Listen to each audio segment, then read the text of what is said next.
장례 모습을 소개하고 있습니다. 예수님이 십자가에 달리시고 그리고 돌아가셨죠. 그때에 아리마대 사람 요셉이 예수님의 시신을 모시게 되었다, 그런 내용입니다. 그래서 오늘은 이 아리마대 사람 요셉, 이 사람 이야기를 드리려고 합니다. 성경에는 수많은 사람들이 있죠. 왕도 있고 또 상인도 있고 어부도 있고 또 제자들도 있고 또 병든 자들도 있고 수많은 사람들이 성경에 등장합니다. 구약시대에는 하나님을 만난 사람들, 선지자를 통해서건 꿈을 통해서건 사건을 통해서건 하나님 만난 사람들이 다 형통하고 잘 되었습니다. 신약에서는 특별히 사복음서에 보시면 예수님 만난 인생들이 다 펼쳐지고 다 성공하고 다 고침받았고 다 변화되었습니다. 여러분, 우리 껍데기로 혹은 가식적으로나 형식적으로 신앙하지 말고 정말 하나님 만나고 예수님 만나 변화받는 우리 믿음의 성도들 되시기 바랍니다. 그런 점에서 오늘 아리마대 사람 요셉은 예수님을 진짜로 만났던 진짜 성도인 거예요. 이 사람의 캐릭터가 3개, 더 많을 수도 있지만은 그냥 기억하도록 3개만 골랐습니다. 첫 번째 캐릭터는 공회의원입니다. 공회의원. 이제 의원이라는 말은 국회의원처럼 유대 사회에 이런 정치 제도 가운데 공회가 있습니다. 아시는 분들은 아시겠지만은 산헤드린 공회라고 불리는 곳입니다. 71명, 71나로 구성되어 있습니다. 평소에는 각 지역의 재판관으로 또 혹은 이렇게 저렇게 장로로 지도자로 섬기다가 나라에 위급한 일이거나 또 혹은 절기 때가 되면은 예루살렘 공회에 모였습니다. 그래서 회의를 하는 거예요. 이때도 6월절이었는데 예수님을 잡아 죽이려고 모였습니다. 이때 공회 모인 사람 중에 한 사람이 바로 오늘 성경에 나오는 아리마대 사람 요셉입니다. 사복음서에 이 사람 이야기가 다 기록이 되어 있습니다. 그만큼 사복음서가 기록된 때는 초대교회 시절이거든요. 예수님 돌아가시고 막 초대교회가 세워질 때에 사복음서, 마태, 마가, 누가, 요한복음이 지어졌거든요. 그런데 사복음서에 이 사람 이야기가 다 소개됐다는 것은 그만큼 초대교회 성도들에게 상당한 도전, 영향, 그리고 아주 깊은 감동을 주었다라고 우리가 짐작해 볼 수가 있습니다. 그런데 특히 누가복음서에 이렇게 소개하고 있습니다. 23장 50절에 공회의원으로 선하고 의로운 요셉이라는 사람이 있으니, 여기 공회의원이라고 했습니다. 근데 마가복음 15장 43절에도 존경받는 공회원인 아리마대 사람 요셉 이렇게 소개합니다. 그러니까 이 사람은 직업이 뭐냐? 국회의원, 공회의원인 것이에요. 아까 말씀드린 것처럼 각 지역의 대표자들입니다. 존경받는 사람들이고요, 율법, 법률에 조회가 있는 사람입니다. 왜냐하면 재판을 해야 되는데 그 당시 재판은 자기 상식으로 재판하는 것이 아니라 종교법에 따라 재판하는 것입니다. 그 종교법은 무엇을 근간으로 하고 있느냐?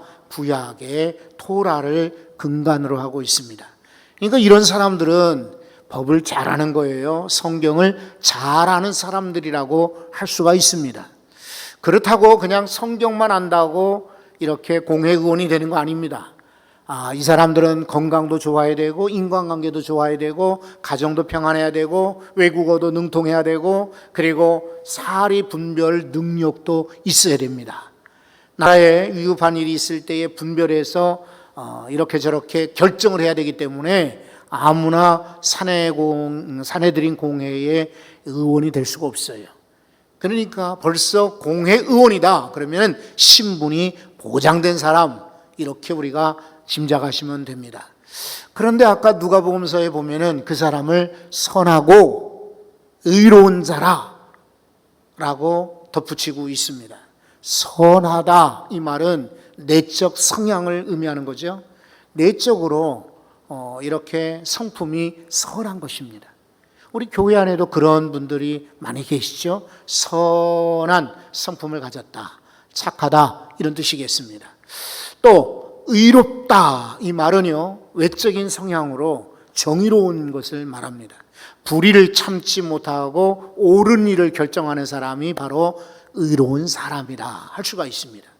성경에는 노아를 향하여 의롭다라고 말하고 있고요, 요셉도 의롭다라고 말하고 있습니다. 신약의 예수님의 아버지인 요셉도 의로운 사람이다 라고 말합니다. 다윗도 의로운 사람, 모세도 의로운 사람, 기드온도 의로운 사람, 성경에는 의로운 인물들이 많이 나오는데 이런 사람들의 특징은 불의를 맞서 싸웠던 인물이라고 할 수가 있습니다. 그러니까 이 아리마대 사람 이 요셉은 단순히 직책만 국회의원이 아니라 마음도 선하고 어느 불의한 일에는 나서서 아니라라고 말하는 정의로운 사람이다 라고 할 수가 있습니다. 그런데 특히 누가복음 23장 51절을 보시면 여기 가로 안에 이 구절이 적혀져 있습니다. 오늘 자막에도 나와 있으니까 한번 가로 안에 있는 것만 한번 읽어보실까요? 그들의 결의와 행사에 찬성하지 아니한 자라. 무슨 말입니까?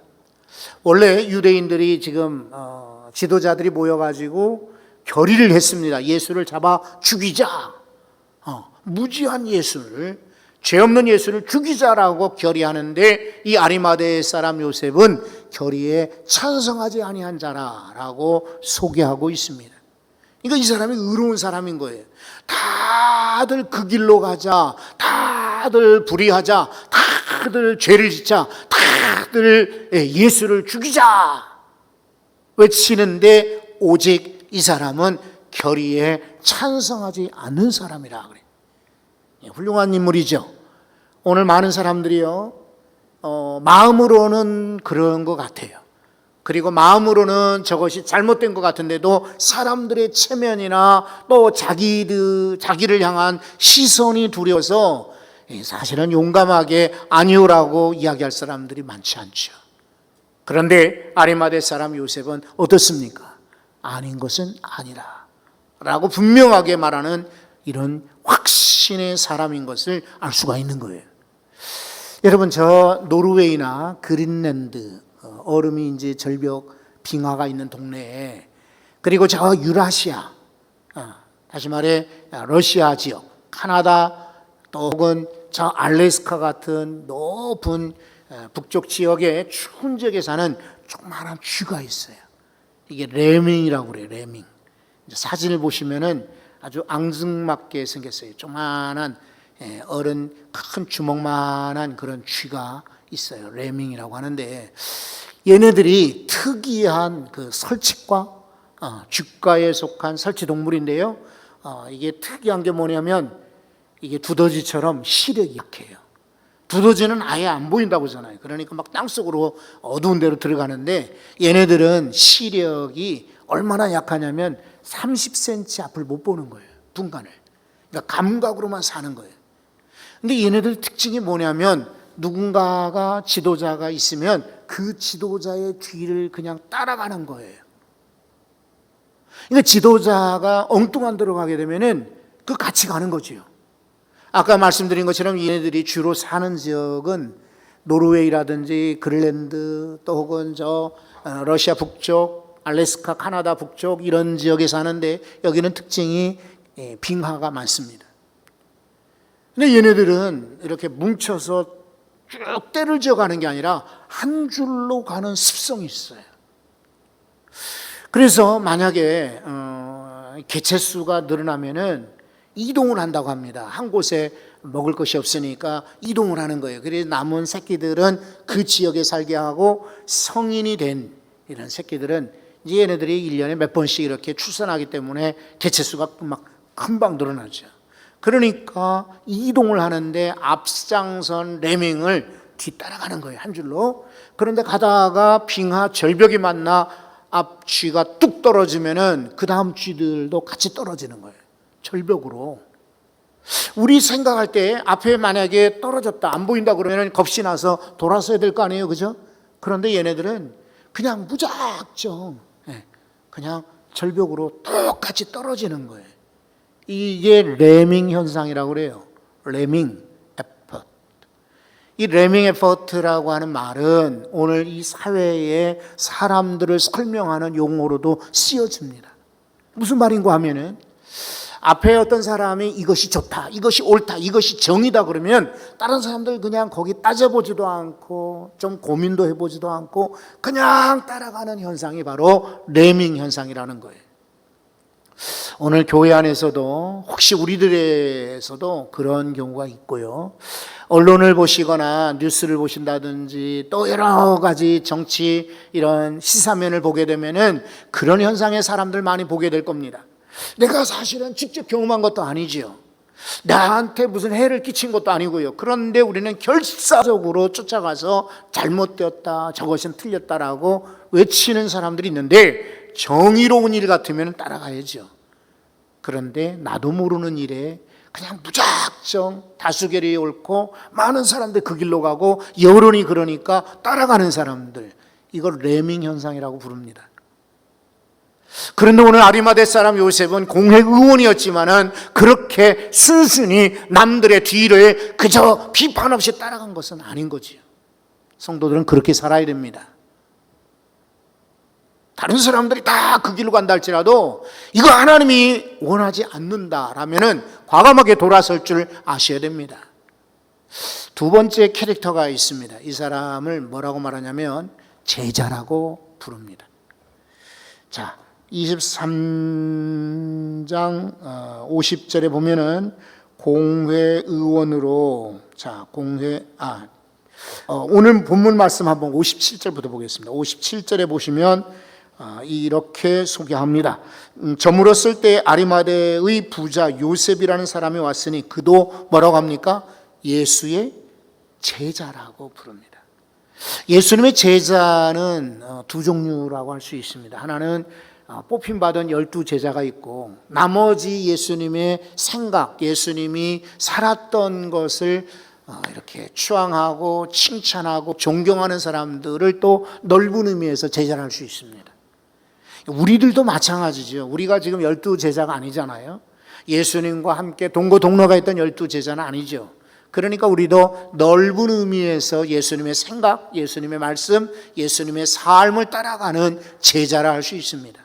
근데 이 아리마대 사람 요셉은 예수의 제자라고 할 때에 직접 12제자의 핵심 그룹에 들어가지는 못했지만 그러나 외곽에서 예수를 믿던 사람이라고 할 수가 있습니다.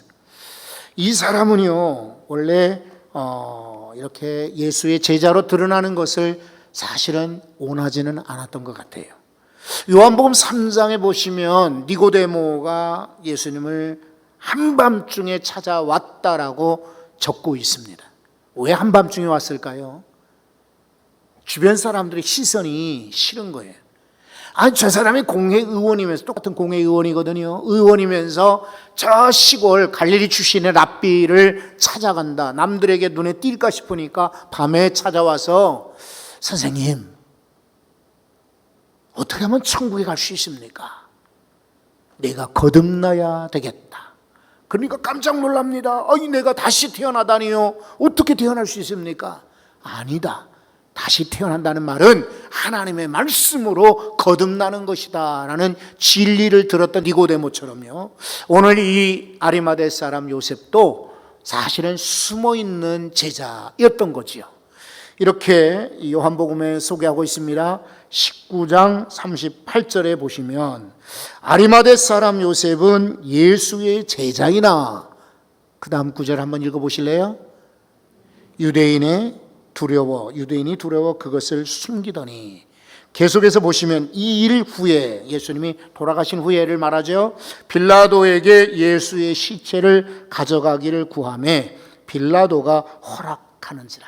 이에 가서 예수의 시체를 가져가니라.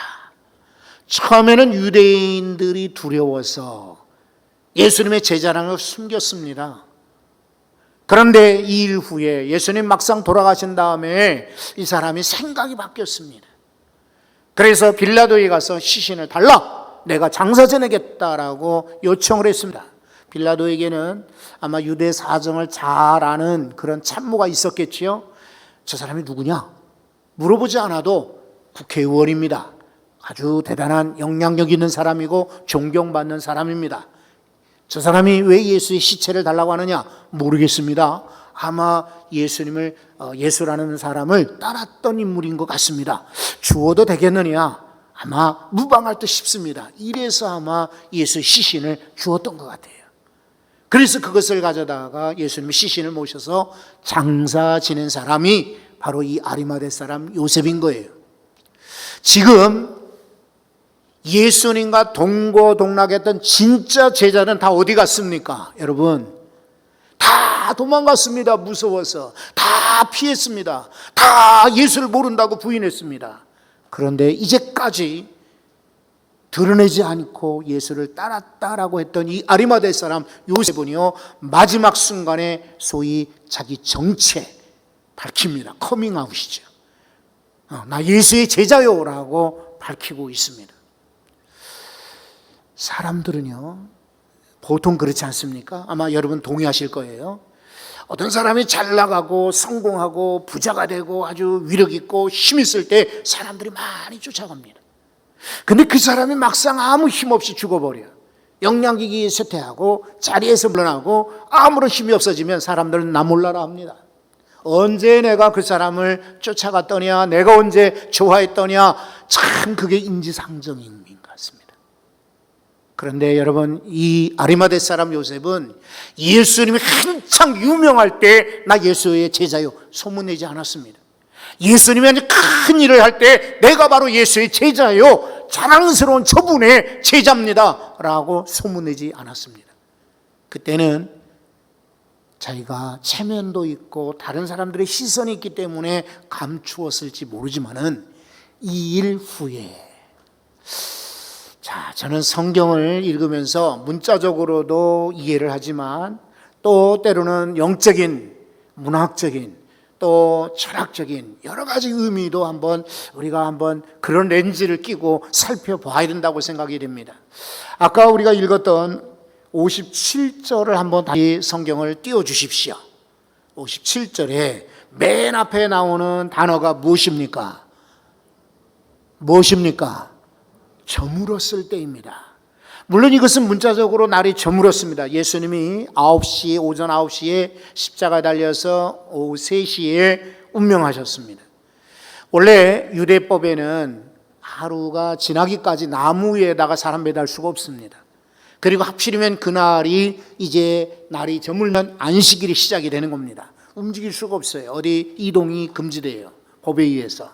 근데 로마인들은 거꾸로입니다. 로마인들은 십자가형을 치르는 이유가 뭐냐면 십자가에 며칠씩 그냥 매달아 놓는 거예요. 사람들에게 본보기가 되도록. 죄를 짓고 반역하고 나쁜 짓을 하면 저렇게 된다. 일부러 나무에 매달아 놓아요. 근데 유대인들은 그렇게 하지 않아요. 그래서 유대인들이 옆에서 간청을 했죠. 그리고 성경에 그렇게 예언된 것처럼 로마 군병들이 창으로 예수님의 옆구리를 찌릅니다. 피를 쏟게 만드는 거예요. 그래서 빨리 돌아가시게 한 거죠. 오후 3시쯤 운명하시게 되었습니다. 예수님이 시신이 돌아가셨으나 그대로 놔둘 수는 없습니다. 그러니 문자적으로는 날이 저물 때에 빌라도에 가서 저 예수가 죽었으니 시신을 달라라고 요청하게 되는 것입니다. 그런데 아까 말씀드린 것처럼 여기 날이 저물었다. 저물었을 때는 영적으로도 상황적으로 저물었을 때를 혹시 우리는 한번 생각해 볼 수가 있습니다. 예수님의 한 시대가 저문 것입니다. 예수님의 이 땅의 사역이 저무른 것입니다. 그 유명했던 그 많은 사람들에게 칭찬받고 인정받고 그리고 왕으로 한 번은 3번 했던, 그렇죠, 오병이어의 기적을 일으키신 다음에는 사람들이 예수를 찾아다가 왕으로 막 옹이하려고 얼마나 애를 썼습니까? 그 예수님의 시대가 저물었을 때라고 볼 수가 있습니다. 아까 말씀드렸잖아요. 사람들은 떠오르는 태양들을 좋아합니다. 그리고 사람들이 누군가가 다시금 인기 있을 때 사람들이 얼마나 쫓아가던가요. 지금 금메달을 땄던 금메달리스트들이 방송 여기저기서 지금 부른다고 하지요. 또 광고를 찍고 한때입니다, 여러분. 한철입니다. 시대가 지나고 물론 오래 가는 사람도 있지만은 세월이 지나가면 또 다른 아마 신성, 또 다른 금메달리스트들이 나오게 되겠지요. 그러면 예전에 금메달 땄던 사람들은 그냥 잊어버리게 되죠. 사람들의 마음이 그렇습니다. 날이 저물었는 데에 많은 사람들은 외면하고 도망갔고 피신하고 모른다고 부인하는데, 그때의 아리마대 사람 요셉은 앞에 등장합니다. 여러분이 그렇게 되셔야 됩니다.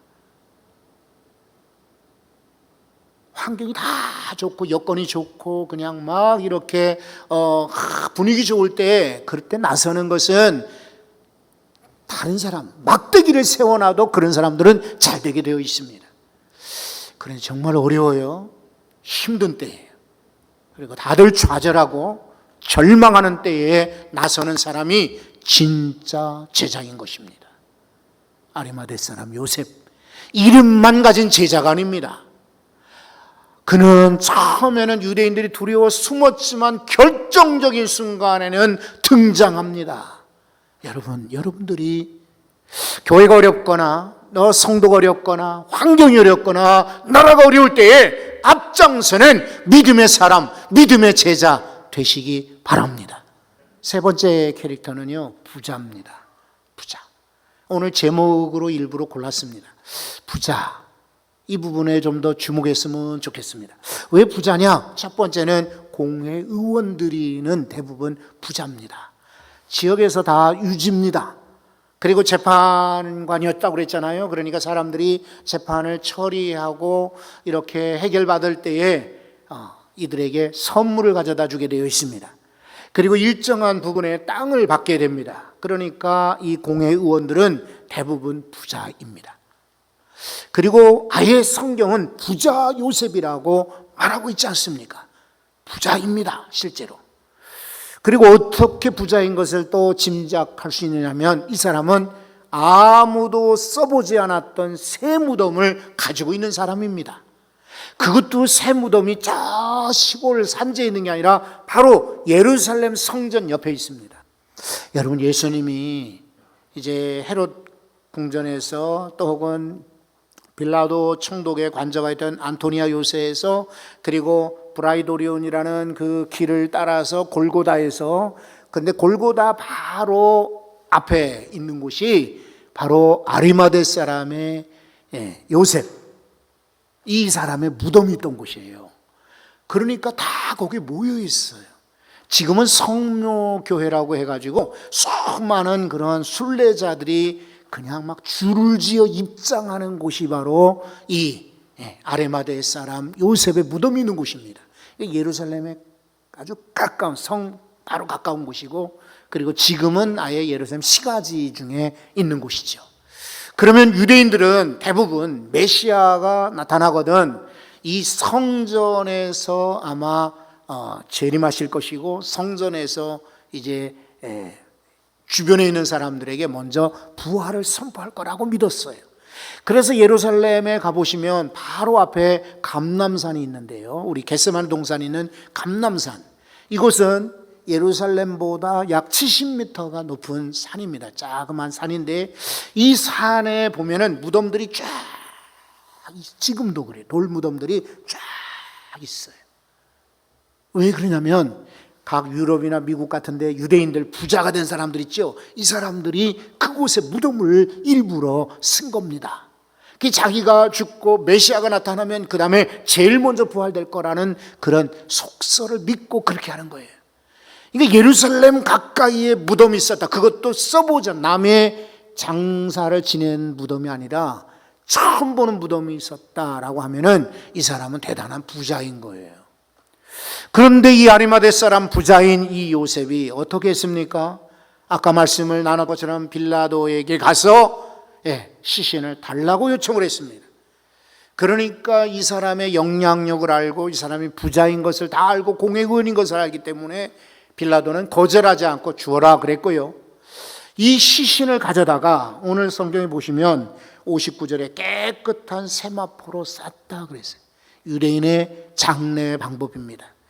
그리고 60절에 보시면 바위 속에 판 자기 새 무덤에 넣어두고 큰 돌을 굴려 무덤 문에 놓고 갔다. 아주 정중하게 예수님을 이렇게 장례 지낸 제자인 것을 알 수가 있습니다. 이 사람은 부자지만 자기를 위해서 돈을 쓰지 않았습니다. 자식을 위해서 돈을 쓰지 않았습니다.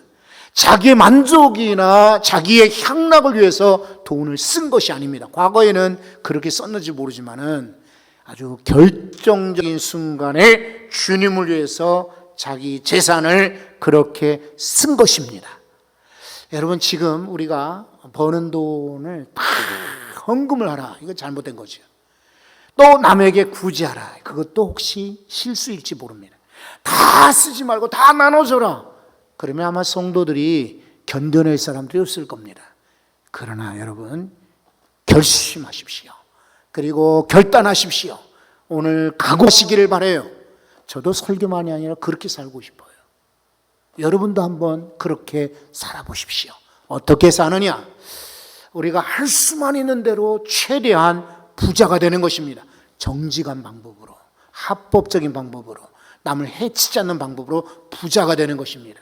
그리고 절약하여서 돈을 모으는 것입니다. 그 대신 하나님이 기뻐하시는 순간이 있을 겁니다. 하나님이 우리에게 주시는 그런 결단의 시간이 있을 겁니다. 최후에 어쩌면 우리 인생 가운데 몇 번일지 모르지만은 결정적인 순간이 있을 겁니다. 마리아는요, 예수님이 자기 동네에 와서 시몬의 집에서 잔치할 때 그냥 모른 척 팔짱 끼고 있지 않았습니다. 예수님이 우리 동네에 오시는구나, 시몬의 집에 오시는구나, 그동안에 모았던, 그리고 최선을 다해서 준비했던 옥합, 향유를 예수님께 가져갔습니다. 그리고 깨뜨려 예수님께 드렸습니다. 똑같은 사람이 아리마대 사람 요셉입니다. 우리도 마찬가지입니다. 오늘 저는 주보 앞면에다가 부자 백만장자의 비결이라는 어떤 책 제목을 그대로 제목 삼아 이 요셉의 이야기를 요약을 해서 적었습니다. 부자가 되셔야 됩니다. 대신 잘 살기 위해서, 그냥 누리기 위해서 부자가 아니라 주를 위하여 부자가 되십시오. 아리마대 사람 요셉처럼. 공회의원이지만 반듯했습니다. 이 사람은 숨겨진 제자지만 결정적인 순간에 진짜 참 제자의 모습을 보였습니다. 부자이지만 자기가 아니라 주를 위해서, 주님의 나라 위하여 헌신했습니다. 얼마나 멋진 부자인가요? 우리 모든 성도들이 그런 부자 되기를 간절히 축원합니다. 하나님 아버지, 이 땅을 살아가면서 없을 때 많고 모자랄 때 많고